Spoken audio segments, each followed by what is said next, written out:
Welcome back to another episode of Generator Rex Unveiled. It's been some time since we've busted out the machine-powered hero, but today we'll be going back into the Naniverse to talk about the central motivation to Rex's life as a walking weapon, securing, protecting, and containing other Evos, and not always just any Evos. Today we're going to be talking about the Evo and Evo villains that Rex has encountered in his days that, while transformed, didn't lose their sense of reason, starting with Quarry.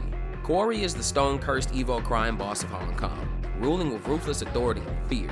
He is first introduced in episode 12 of season 1, Rubble, and in this episode, Rex and Six are dispatched to stop a string of Evo-related crime heists. In their first encounter, Rex meets 3 other teenage Evos, Tuck, Squids, and Cricket, conveniently named after their Evo mutations. Tuck, being nicknamed Tuck, I assume because he's a mummy, can stretch his bandage-like body out and ensnare others as well as swing around like Spider-Man. Cricket, her name being kind of obvious, has a cricket-like mutation that allows her to jump incredibly fast and high and kick hard enough to knock out Corey's strongest lackeys. And Squids, again who's obviously named after the animal, can spray a smoke like ink screen and use his limbs like tentacles to wrap and grab opponents. These 3 are actually Rex's former crew from his days of being a criminal. They ran through Hong Kong stealing and generally living a free life, and even had voice-activated nanotech tattoos that allowed them to identify each other, all up until, for whatever reason, Rex sold his team out to Corey, and we don't know much of this in this realm, but Rex's chronic amnesia is a video in and of itself. Corey uses this fact to sway the group of Evos back to his side after a first encounter with Rex, and when they finally fought, we got to see that Corey is actually a very powerful Evo.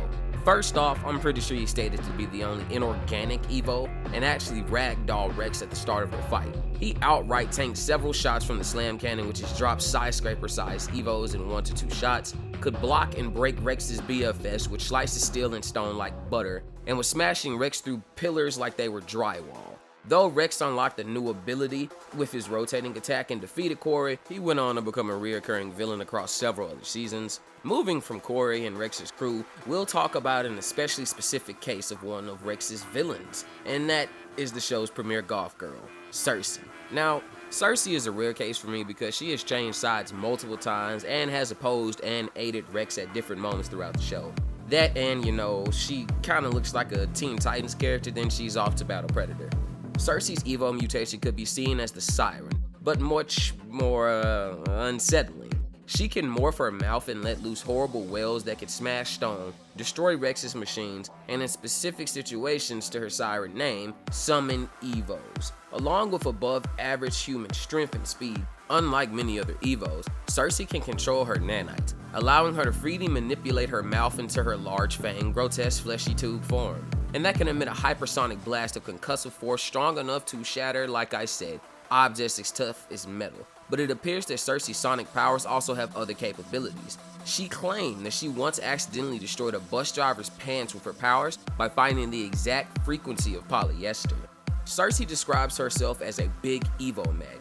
The closer Evos are to her, the more overwhelming her hypnotic call becomes. She's also fairly skilled in hand-to-hand combat, seeing when she delivered several well-placed maneuvered jabs and kicks towards Rex, and after seeing dominating a sparring session against Squids. For a long time, she staunchly believed that Van Kleist was the only hope Evo kind had left, despite his aggressive methods in achieving his goals, because mad scientist. However, Cersei eventually realized that she and the rest of the pack were only a means to an end for Van Kleist. She later quit the group and went off on her own. After traveling to Hong Kong, she joined Rex's old street gang and became really good friends with them. So far, for everyone we've discussed, they are Evos who can control, manipulate, or have not lost control of themselves due to their nanites. Well, that in the case of our last guest is kind of an exception.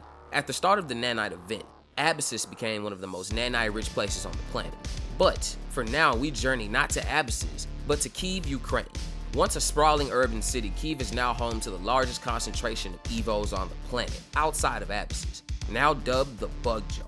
After Providence installed a one-way containment barrier, what made the Bug Jar a hub for Evos is supposedly the Earth's own magnetic field, which attracted and collected the nanites after the initial event, thus turning nearly all inhabitants of Kyiv, Ukraine into Evos. The leader of this massive faction of Evos is none other than the four-armed No-Face.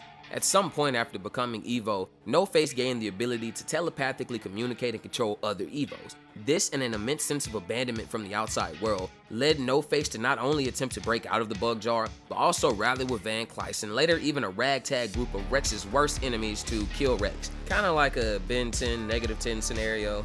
No-Face is one of the strongest Evos shown in Generator Rex, clashing directly with and overpowering not only Rex, but also Agent 6. While powerful, No-Face is also incredibly intelligent, kidnapping stranded Providence agents and forcing them to rebuild a crashed ship within the bug jar to help him escape. This, along with organizing and deploying Evos in a military-like fashion, points to No-Face either having been incredibly smart pre-Evo or having his intellect boosted. I say this because we actually see very few Evos capable of controlling large amounts of others. There was Van Clyce, who can either through dominance or his own ability to create, or loyalty, commands his horde. Cersei can summon and attract them, and I guess Corey pays and intimidates his underlings. But my point is, only smart or powerful Evos can dominate other ones. And ironically, despite failed attempts to escape the bug jar, No-Face manages to find safety during the Heroes United crossover event, where Alpha absorbed and killed nearly every Evo in the bug jar, but was later imprisoned in a high-security prison and freed by Hunter Kane. All of the characters I've brought up today all share one common trait. They are above average Evos. The Evos who, for better or worse, have the intellect to use their powers for either good or evil. And that forces Rex's constant growth and adaptation, because what's a protagonist without the supporting characters?